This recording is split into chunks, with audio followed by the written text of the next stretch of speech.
బీజేపీపై కేసీఆర్ వ్యాఖ్యలకు కిషన్ రెడ్డి కౌంటర్ ఇచ్చారు. మా సత్తా ఏంటో ఎన్నికల్లో చూపిస్తామంటున్నారు బీజేపీ నేత కిషన్ రెడ్డి.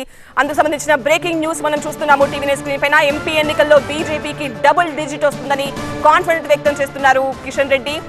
బీఆర్ఎస్ కు డిపాజిట్లు కూడా వస్తాయో రావో చూసుకోండి అంటున్నారు కిషన్ రెడ్డి. ప్రజలు కర్రు కాల్చి వాత పెట్టినా కూడా కేసీఆర్ కు బుద్ధి రాలేదు అంటూ తీవ్రమైన విమర్శలు చేశారు కిషన్ రెడ్డి. కేసీఆర్ ను కామారెడ్డిలో ఓడించింది బీజేపీ అనే విషయాన్ని ఆయన గుర్తుపెట్టుకోవాలన్నారు కిషన్ రెడ్డి. రాజకీయాలు మానుకుని కేసీఆర్ ఫామ్ హౌస్ కు పరిమితమైతే మంచిదంటున్న కిషన్ రెడ్డితో మా సీనియర్ కరెస్పాండెంట్ లక్ష్మీకాంత్ మరింత సమాచారం అందిస్తారు. మాజీ ముఖ్యమంత్రి కేసీఆర్ బీజేపీ పైన వ్యంగ్యాస్త్రాలు సంధిస్తున్నారు. దీనికి సంబంధించి మనతో మాట్లాడడానికి బీజేపీ రాష్ట్ర అధ్యక్షుడు కిషన్ రెడ్డి ఉన్నారు. కిషన్ రెడ్డి గారు, మీరు ఎలా చూస్తారు ఈరోజు సిరిసిల్లలో కేసీఆర్ కామెంట్లను? ఈరోజు కేసీఆర్ భారతీయ జనతా పార్టీ గురించి మాట్లాడడం జరిగింది. వారికి స్వేచ్ఛ ఉంది, మాట్లాడవచ్చు, తప్పులేదు. కానీ ఆయన మర్చిపోయినట్టుంది, ఆయన ముఖ్యమంత్రిగా ఉన్నప్పుడే కామారెడ్డిలో భారతీయ జనతా పార్టీ ఓడించింది ఆయనను. ఆ విషయం మర్చిపోయినట్టుంది. కేసీఆర్ కూతురైనటువంటి కవిత గారిని గత పార్లమెంట్ ఎన్నికల్లో నిజామాబాద్లో భారతీయ జనతా పార్టీ ఓడించింది. అది కూడా మర్చిపోయినట్టుంది.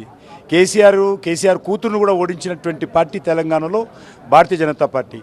ఆ విషయాన్ని మర్చిపోయి ఈరోజు మాట్లాడడం ఏదవుతుందో, ముందున్నది ముసళ్ళ పండుగ, ఇంకా నెల రోజులే ఉంది కదా.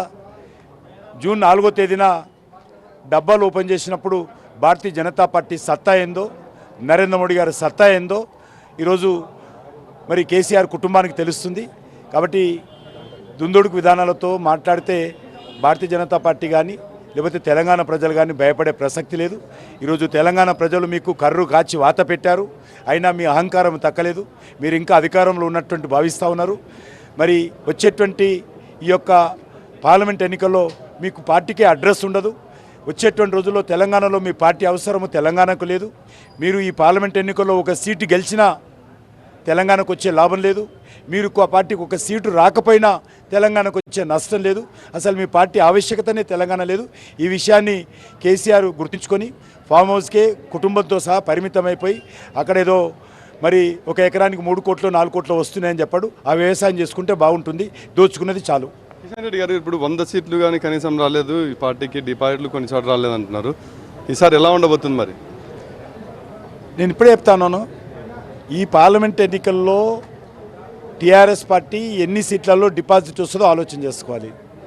ఒక్క సీటు కూడా గెలిచే పరిస్థితి లేదు. ఈరోజు గత శాసనసభ ఎన్నికల్లో మీరు చెప్పారు కదా, మమ్మల్ని విమర్శించారు కదా, మీ గెలిచినటువంటి ఎమ్మెల్యేలు ఎక్కడున్నారు ఇప్పుడు? అది ఆ సంగతి చూసుకోవాలి ముందైనా. తెలంగాణ ప్రజలు కొంతమంది విశ్వాసంతో మీకు ఓటేస్తే మీ పార్టీ ఎమ్మెల్యేలు ఎక్కడున్నారు, ఎక్కడ పోతున్నారు?